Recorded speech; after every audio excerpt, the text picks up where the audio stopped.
Саламатсыздар ма? Дәл осындай өте дәмді болып шығатын орам жапырақтан салат дайындаймыз. Алдымен орам жапырағымызды жуып аламыз және осыны бөліктерге бөліп аламыз. Менде 1 килограммдағы көлеміндегі орам жапырақ. Қатты ұсақтап жібермейміз, дәл осындай бөліктер етіп бөліп аламыз.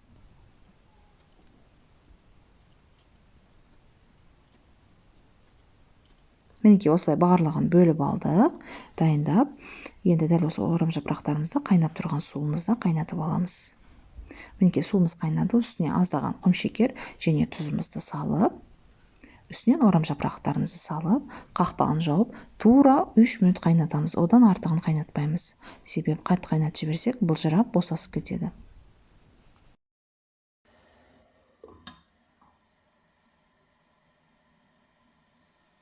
Үш минут қайнатып алдық. Мінекей орам жапырағымыз дайын. Енді ыдысымызға салып сүзіп аламыз.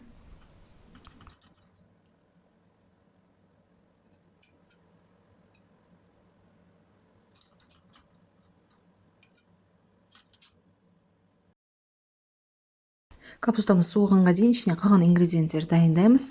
Сары және қызыл тәтті бұрышымызды істетіп, осыны ұзындау етіп турап аламыз. Қиярымызды осыны фигурный пышақ көмегімен тураймыз.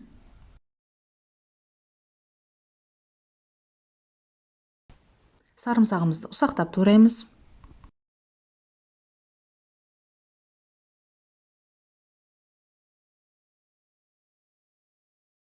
Сәбізімізді күштен өткізіп аламыз.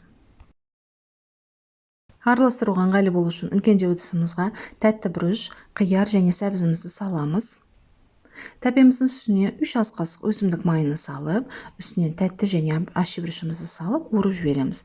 Үстінен ұсақталған сарымсағымызды саламыз да қуырамыз.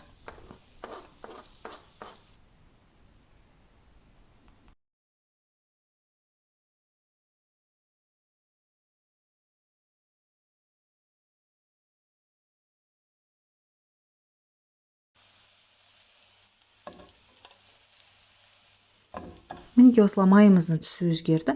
Дайын осы ыстық майымызды сәбізіміздің үстіне салып араластырамыз. Салатымыздың үстіне ұнтақталған кинзамызды саламыз және араластырып жібереміз.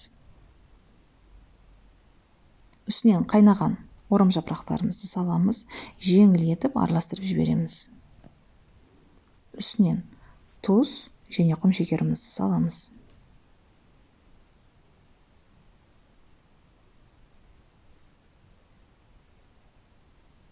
Ең соңында осына 70% уксус эссенциясын қосып араластырамыз.